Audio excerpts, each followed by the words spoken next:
Hello everyone, welcome to the updated Umbral Blade Falconer guide. A lot of you have given a lot of feedback about how you don't like using the traps, how dealing with some of the bugs that currently the build has is extremely annoying.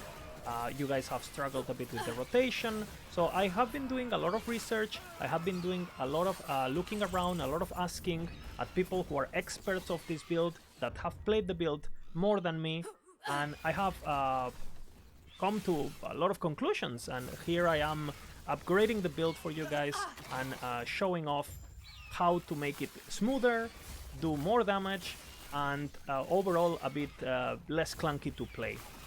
Again, the build has also turned out to have a lot of bugs in the current version of the game. I have personally reported all of these bugs to the developers. They are aware of them. They had been dealing with bigger stuff to fix in the current patch, obviously, so these have taken a bit of a backstep until they go and fix them. But, you know, they are aware of them, they will fix them.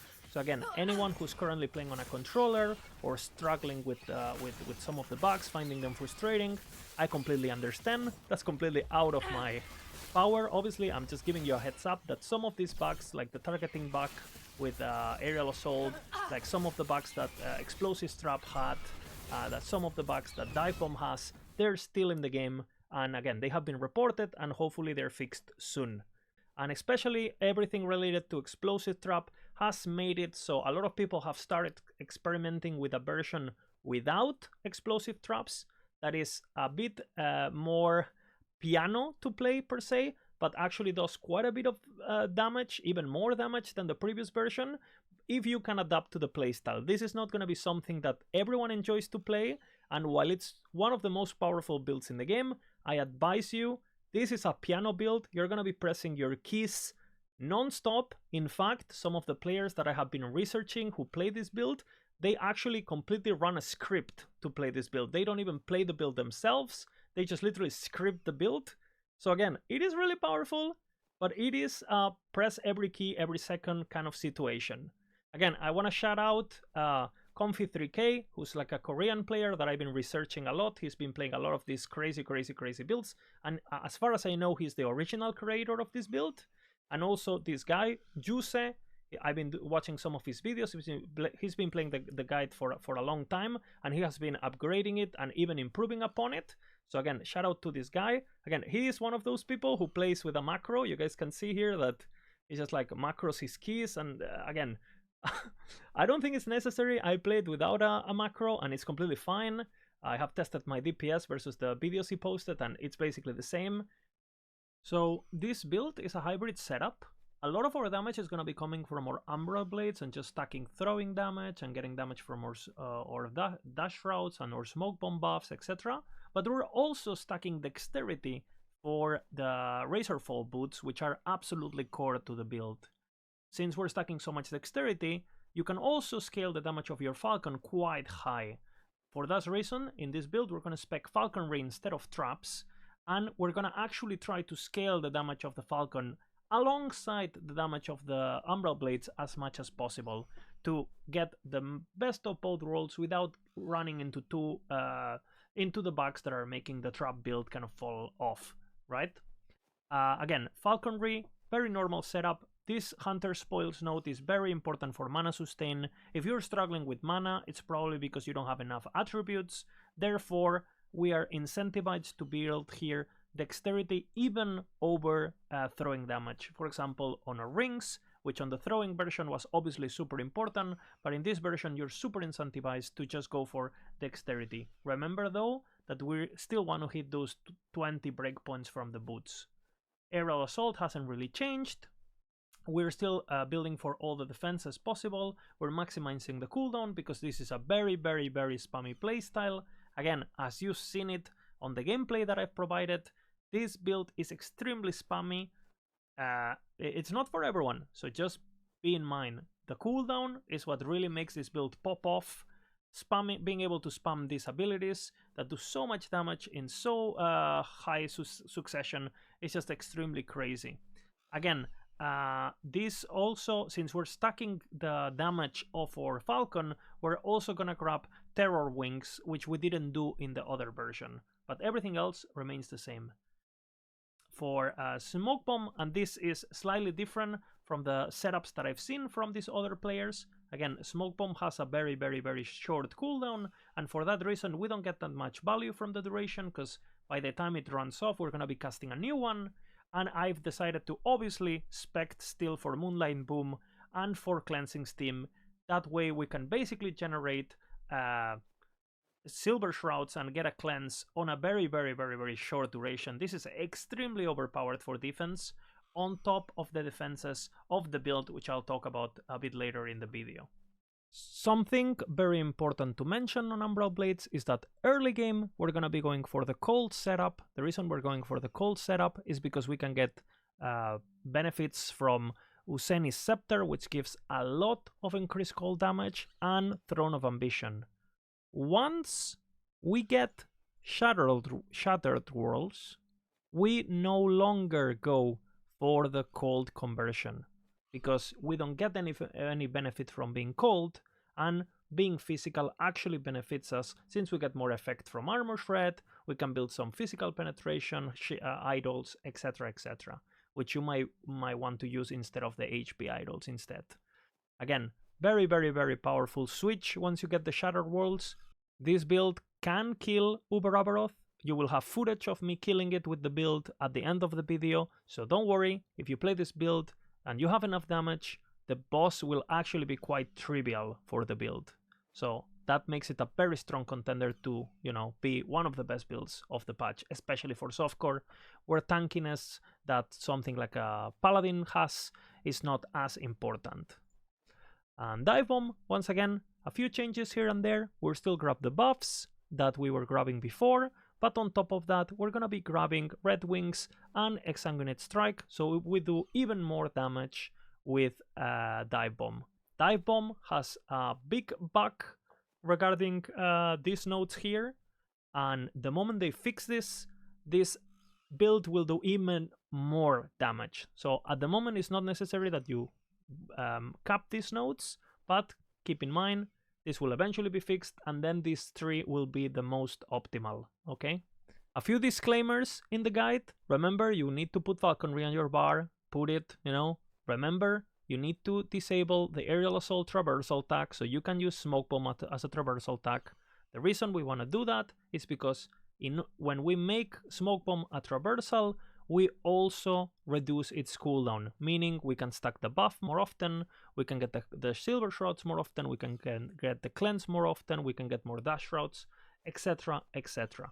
For the passive tree, not many changes, since we are having quite a bit of dexterity and we have Falcon Strikes now that we're actually using. I have opted to spec for Relentless Talon for sustain, but everything else pretty much remains the same. Remember that dexterity is very important, but you know, if you're lacking survivability, it's okay to take some points off of it to grab, for example, the Falcon health here, or, you know, cap your critical strike avoidance with an extra point, etc, etc, as you will need a perfect blessing to cap your crit avoidance. Crit avoidance also gives us damage, by the way, so don't underestimate building crit avoidance. Even though if you're playing softcore, you can get away with just having some blind, okay, on your weapon or whatever.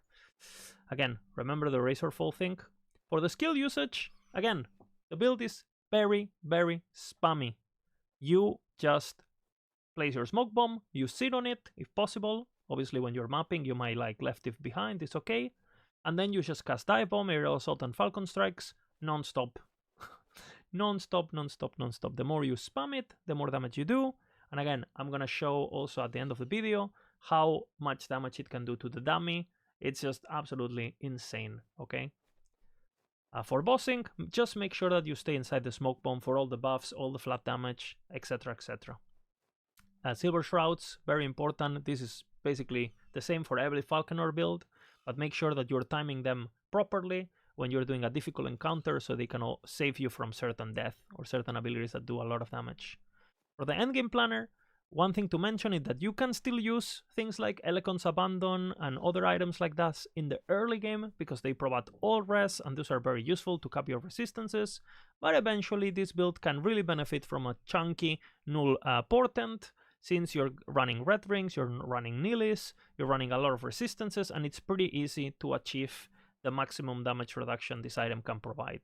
On top of that, if you don't build Brewmasters, the build does have a lack of survivability against damage over time, but thanks to this belt, if you are facing something that does poison or something that leaves a dot on the ground, you can always spam your potions to gain a very substantial endurance threshold bonus that will allow you to survive those kinds of damage types, like again damage over time, etc. Right?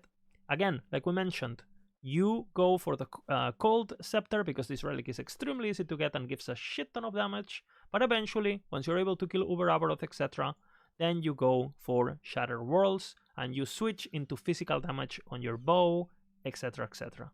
Blood Roost, very good sustain because you're stacking dexterity. I didn't thought about this item, even though we use it on our Bleed Falconer, of course.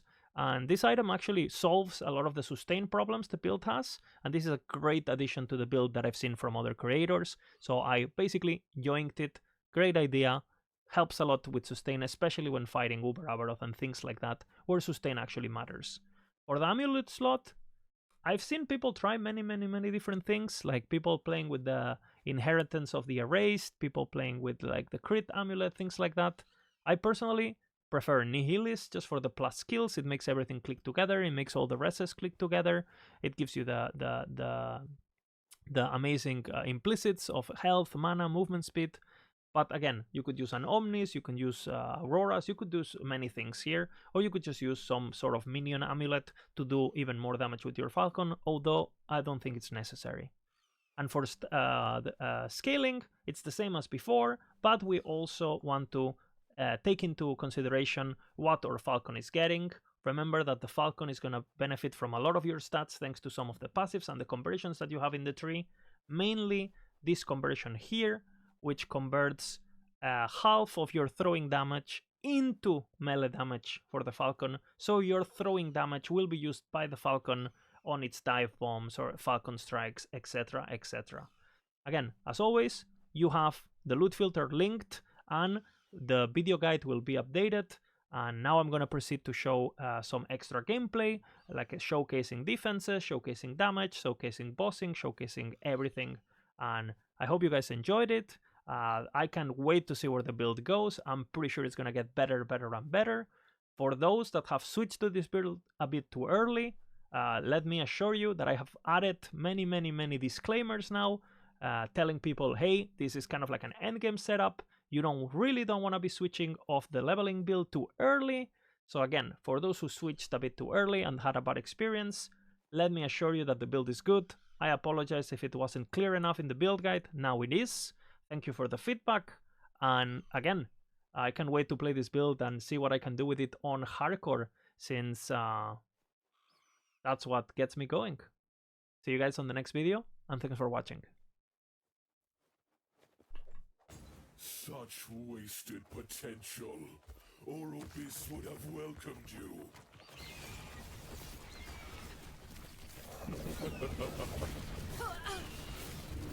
You fight for nothing.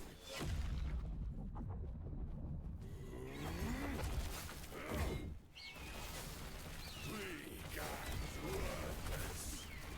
The void comes. See the beauty we were denied. Terror turned her back on us. He finally found peace. Pity. Aberroth! Lie to us. Weak and worthless. The void comes. The gods tore our world apart. They deserve their fate.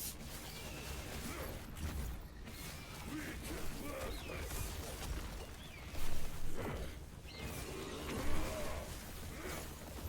We treated the world no better. Death is our legacy. A dead god for a dead world. Pathetic. No, I can still fight.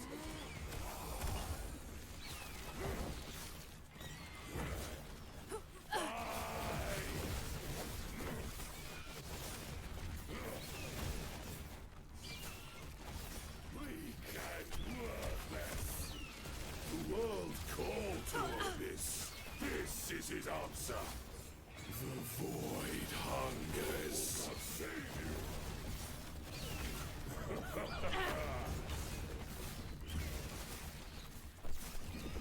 You fight for nothing. The void hungers.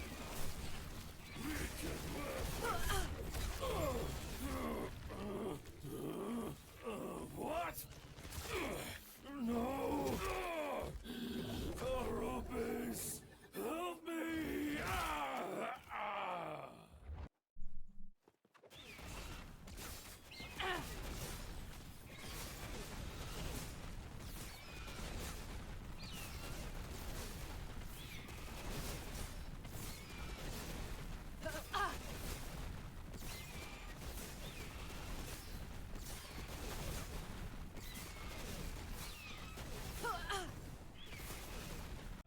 This is the targeting bug. Normally this is supposed to work like this. You cast this and it happens there, right?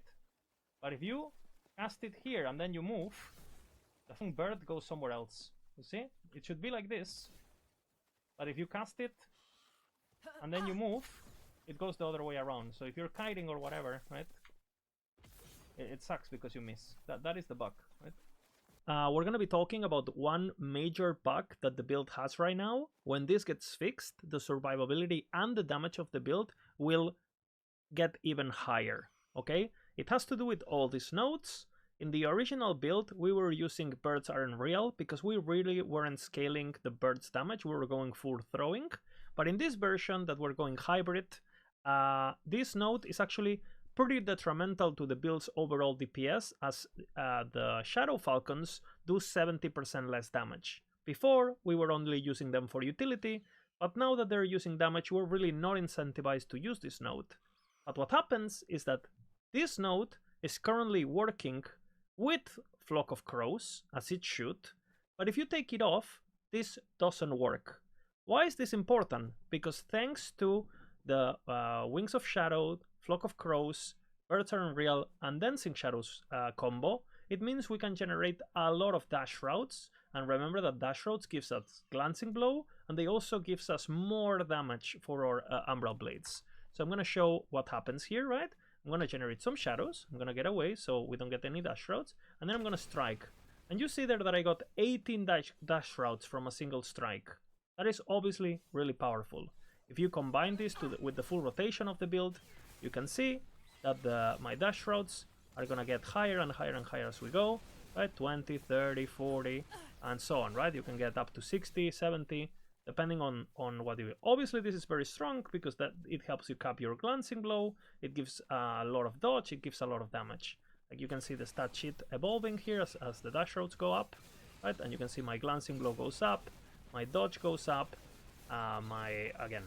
everything goes up pretty much, right? So again, this is great. And again, 60 stacks of this, 60 times 8, it's a lot of damage for our Umbral Blades. The problem is that now that we're going hybrid with this build, we don't really want to take Birds Are Unreal, because Birds Are Unreal makes our main Falcon, which does a lot of damage, turn into a Shadow Falcon, and all Shadow Falcons do 70% damage. The problem is, like, if I take this node, I will significantly improve my DPS and my burst, but look at what happens now with the dash routes. I'm gonna do the same combo, I'm gonna turn off, right? And then when I strike, no dash routes. No dash routes whatsoever. So there is this bug, again, where, like, even though your 3 Shadow Falcons should generate dash routes, they're not generating them. If this gets fixed, the build is gonna be even crazier. But just so you know, at the moment, there's no point on maxing this node. You can go through a Midnight Aviary for a bit of extra damage, or you can just put 1 point here, you know, in case the bug fix comes, you can just quickly, you know, spec the extra points without having to respec too much. But again, just know this, the moment they fix this, the build will be even better.